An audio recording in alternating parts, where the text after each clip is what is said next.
सभी को प्रेम सही जय श्री राम, जय श्री राम, जय जय श्री राम।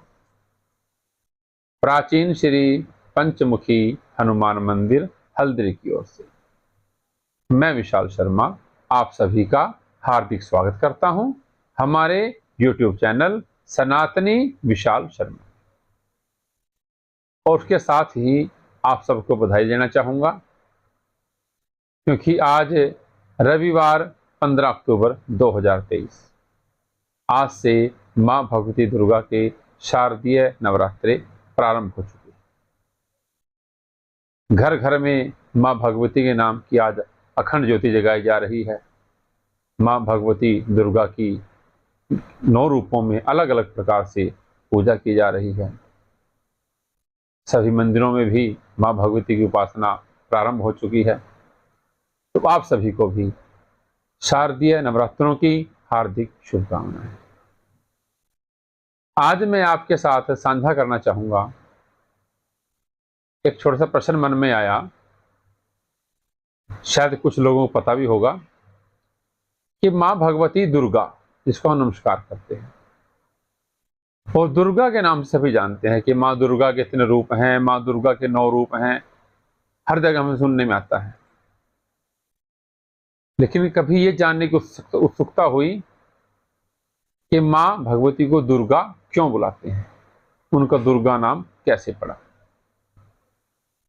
और दूसरा, मां दुर्गा का वाहन शेर है, सभी को जानते हैं। मां दुर्गा का वाहन शेर क्यों बना, कैसे बना, इसके पीछे क्या कथा है। और मां भगवती का कौशिकी नाम कैसे प्रसिद्ध हुआ, ये सब हम इस वीडियो के माध्यम से जानेंगे। तो आइए कथा प्रारंभ करते हैं। सबसे पहले मां भगवती का दुर्गा नाम क्यों पड़ा। कहते हैं प्राचीन समय की बात है, प्राचीन काल में दुर्गम नाम का एक दैत्य था। उसने ब्रह्मा जी को प्रसन्न किया तपोबल से, तपस्या से। और तपस्या कर ब्रह्मा जी को प्रसन्न किया और सभी वेदों को अपने अधीन कर लिया। और जब सब वेद दुर्गा नाम दैत्य के अधीन हो गए, तब देवताओं का जो बल था वो क्षीण हो गया। अब यहां पर आते देखिए, देवता किनके अधीन है, देवता मंत्रों के अधीन है। जितना मंत्रोच्चारण किया जाता है, मंत्र जाप किया जाता है, देवता जो है प्रसन्न होते हैं। अब सब वेदों पर जो दैत्य है का दुर्गा नाम के दैत्य, उसका अधिकार हो गया, वो अपने वश में कर लिया, उसके अधीन हो गए सारे वेद। अब देवताओं का बल जो है क्षीण होता चला गया। तो सभी देवता मां भगवती के पास पहुंचते हैं कि आप हमारी रक्षा कीजिए। मां दुर्गा रक्षा के तत्पर होती हैं। और उसके बाद दुर्गम नामक दैत्य का और मां भगवती का आपस के में युद्ध होता है। काफी समय तक युद्ध चलता है। और उसके बाद मां भगवती ने अपने त्रिशूल के साथ दुर्गम दैत्य का अंत किया। और दुर्गम दैत्य को मारने से ही मां भगवती का दुर्गा नाम जो है प्रसिद्ध हुआ। तो बड़ी छोटी सी कथा है इसके पीछे। तो आइए इस कथा के साथ ही मां भगवती की आराधना करते हैं, मां भगवती को नमस्कार करते हैं। छोटे छोटे से मंत्र हैं मां भगवती के कि या देवी सर्वभूतेषु शक्ति रूपेण संस्थिता नमस्तस्यै नमस्तस्यै नमस्तस्यै नमो नमः। या देवी सर्वभूतेषु माता रूपेण संस्थिता नमस्तस्यै नमस्तस्यै नमस्तस्यै नमो नमः। ओम जयंती मंगला काली भद्रकाली कपालिनी दुर्गा क्षमा शिवा धात्री शुभा स्वधा नमोस्तुते, स्वधा नमोस्तुते। अब हम बात करेंगे कि मां भगवती का वाहन जो है शेर कब हुआ और क्यों हुआ। कहते हैं पौराणिक कथा के अनुसार मां पार्वती ने भगवान शिव को पाने के लिए तपस्या प्रारंभ की। और वो तपस्या बहुत समय तक, काफी लंबी तपस्या चली। उस तपस्या के फलस्वरूप मां पार्वती ने भगवान शिव को तो पा लिया, लेकिन लगातार तपस्या करते करते, तप करते करते मां पार्वती का जो रंग था वो सांवला हो गया। तो एक रोज मां पार्वती जो है भगवान शिव के साथ बैठी थी, और भगवान शिव ने मां पार्वती को काली कह करके बुलाया, जिससे मां पार्वती बहुत रुष्ट हुई। उस बात को उन्होंने जब हिमालय पर्वत को त्याग दिया, कैलाश पर्वत को त्याग दिया मां पार्वती,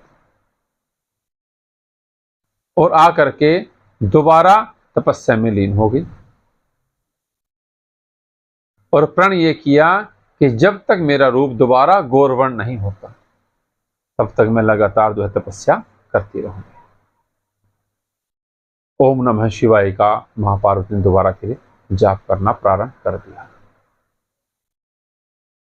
ओम नमः शिवाय बोलो, ओम नमः शिवाय, ओम नमः शिवाय बोलो, ओम नमः शिवाय। शिव शंभु का महामंत्र है, शिव शंभु का महामंत्र है, मुक्ति का उपाय बोलो, ओम नमः शिवाय बोलो, ओम नमः शिवाय, ओम नमः शिवाय बोलो, ओम नमः शिवाय। मां पार्वती ने लगातार भगवान शिव के नाम का जाप करना प्रारंभ कर दिया। जब मां पार्वती तपस्या कर रही थी, दोबारा भगवान की भक्ति में लीन थी, तभी वहां पर एक भूखा शेर आता है। शेर है मांसाहारी। भूखा शेर वहां पर आता है, मां पार्वती के सामने आकर के बैठ जाता है, और मां पार्वती के तपोबल से वो ऐसा मोहित हो जाता है कि मां पार्वती को लगातार देखता रहता है। जब लगातार मां पार्वती को देखता रहा, उसके मन में ये नहीं आया कि मैं इनको खा लूं, भूख लगी है, लेकिन फिर भी वो देख लगातार मां पार्वती को एक नजर टकटकी लगाकर देखता रहा, और मां पार्वती भगवान शिव की तपस्या में लगातार लीन रही, और उसके बाद भगवान शिव प्रसन्न होकर के उन्हें दोबारा गौर वर्ण का उनको आशीर्वाद दे देते हैं। तो गौर वर्ण के लिए मां पार्वती जो है गंगा जी में स्नान करने के लिए जाती है। अब जैसे गंगा में स्नान करने के लिए मां पार्वती ने प्रवेश किया, प्रवेश करके बाहर आई, तो जो मां पार्वती का सांवला रूप था उससे एक दूसरी देवी प्रकट हुई, जिसको हम गौरा के नाम से जानते हैं। और जो मां पार्वती का सांवला रूप था वो कौशिकी नाम से प्रसिद्ध हुआ।